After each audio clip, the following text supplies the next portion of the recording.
Good day, everybody. Good day, and welcome. Welcome to Morning Sip with Rev Melissa, and I am Rev Melissa, and SIP stands for Spirit in Practice. Spirit in Practice. So we are in a new series. We started yesterday with the new series, Discipline, right? So let me just remind everybody the definition that we're working with: to bring to a state of order and obedience by training and control. So let's remember: state of order, training, and control is discipline. We're leaving out the punitive part of discipline, yes? Because we're treating ourselves with kindness and we're being gentle with ourselves as we take this journey through discipline. So I shared yesterday the origins of the word discipline is from disciple. And in a nutshell, disciple is follower, a follower. And I asked you yesterday to pay attention to the thoughts that you are following, right? The pattern of thinking that you are following. Yes? To pay attention to that, to be disciplined about the thoughts that you are following. Yes? All right. So today we're going to go into the realm of decision and choice, right? As that relates to being disciplined. So, definition: decision, the act of or need for making up one's mind. And the origin of that literally means a cutting off, a cutting off.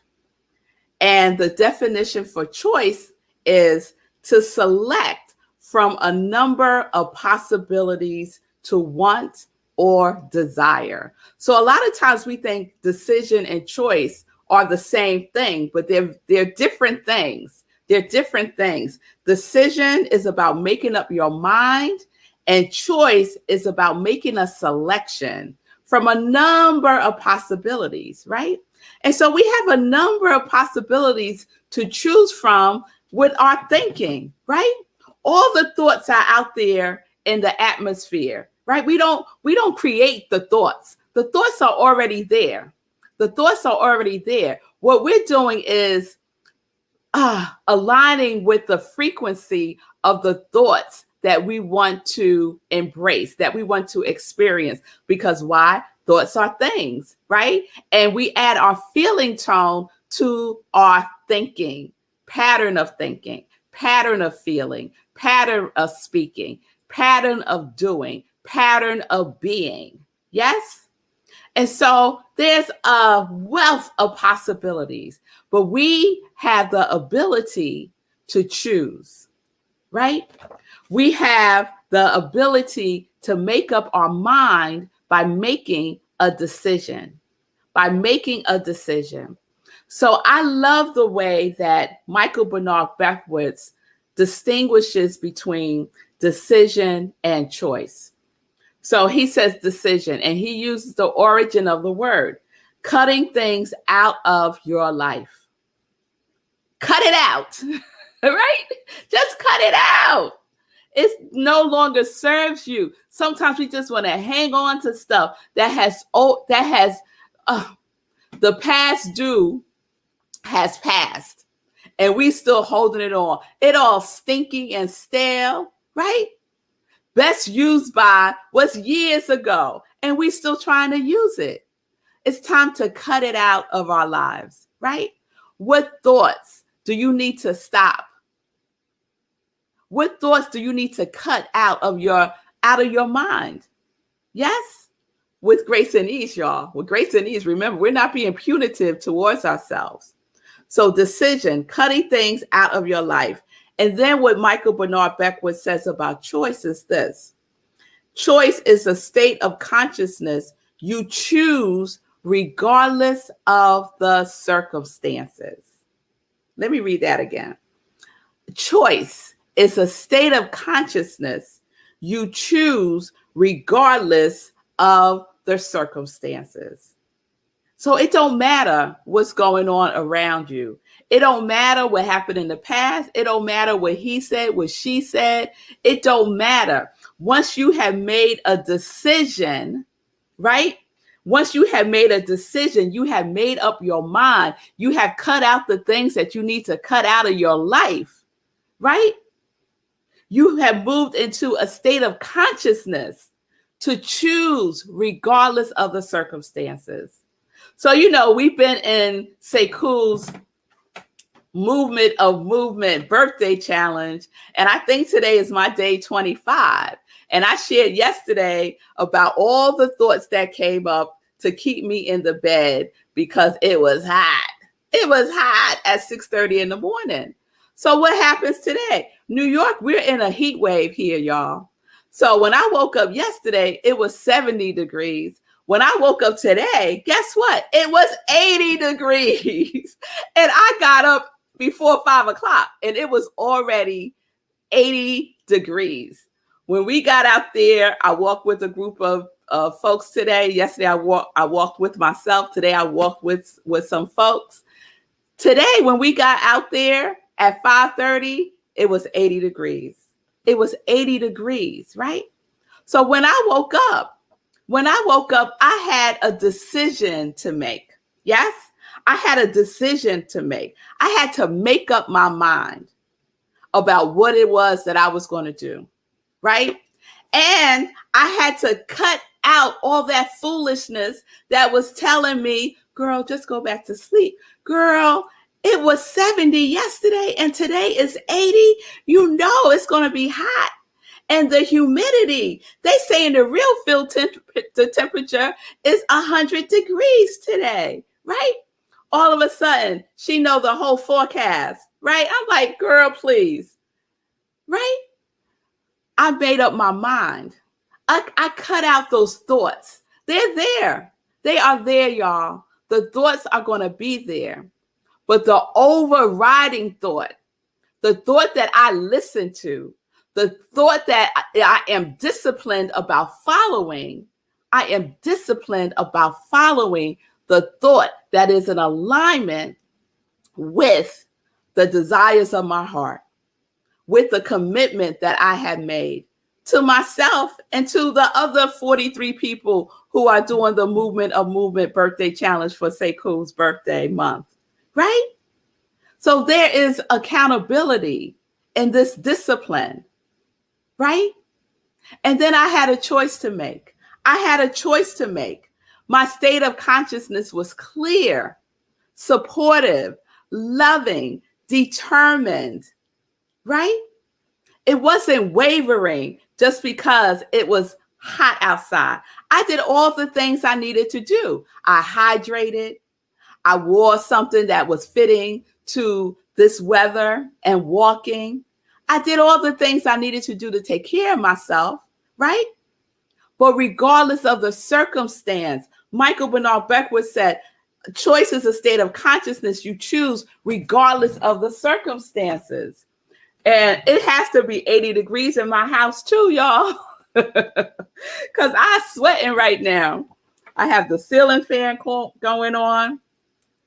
Davy the cat is laid out right underneath the ceiling fan, but regardless of the circumstances, I made a decision. I made up my mind.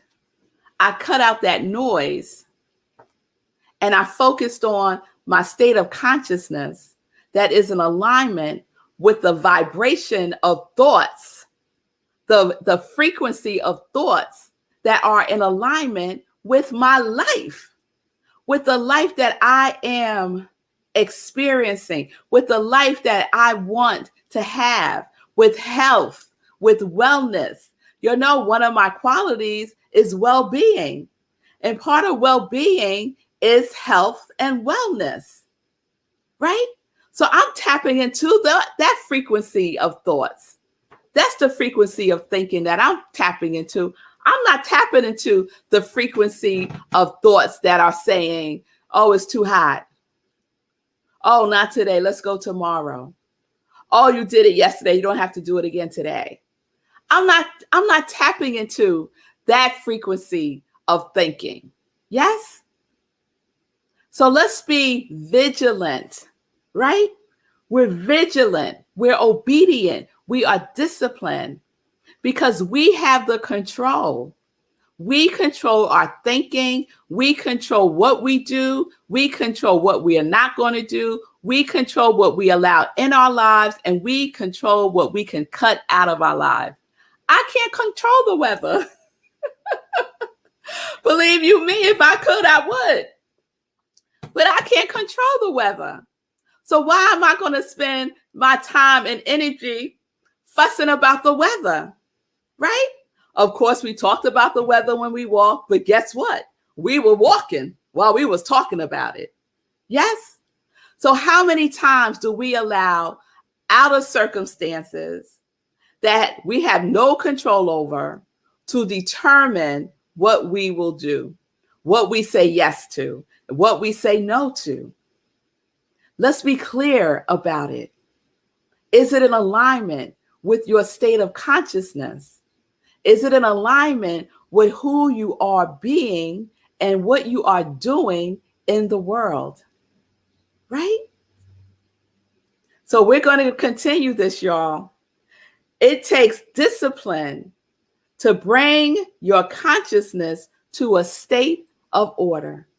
It takes discipline to bring your consciousness into a state of order. You have control of choice. You have control of choice by making a decisive decision. Oh, yes, y'all. I'm going to repeat that for y'all. It takes discipline to bring your consciousness to a state of order. Yes. You have control of choice by making a decisive decision. Oh, yes. Oh, yes. So make the decision, right? Make up your mind. Cut out what needs to get cut out. It might be people. It might be habits. It might be whatever it is. Cut it out if it's not in alignment with that which you are seeking to experience and be and do in the world. And then make that choice. You have a number of possibilities, right? Choose the one that is in alignment with the decision that you have made for your life. And then be disciplined about it. Be disciplined about it. Be in order. Be in order, y'all. Get your mind right. Get it in order. Get your speaking right. Get it in order. Get that feeling tone right. Get it in order. And get what you're doing in order with all of that. And your beingness will just expand in ways that you cannot imagine right now. I'm telling you, it works. It works, y'all. All right. So that is today's morning sip, decision and choice, and how it works hand in hand with being disciplined. With being disciplined. So y'all pay attention to that. Be vigilant about it. Okay. And I want to hear all about it when you put your comments in, what you thought about the distinction between decision and choice, because I never really thought about it, really. I just thought they were interchangeable, but there's a different vibration to each of those, decision and choice. All right. So let's get into some joy news, right? Let's get into some joy news. I'm Rev Melissa. I am an ordained interfaith minister. I'm a licensed religious science practitioner, and I am a purpose coach. And y'all, I am the spiritual director at Rockland Centers for Spiritual Living starting in August. I'm so excited about this choice, this choice that I made to step into this position. Much peace and blessings. peace and justice. We're living life in joy, connected to our yes.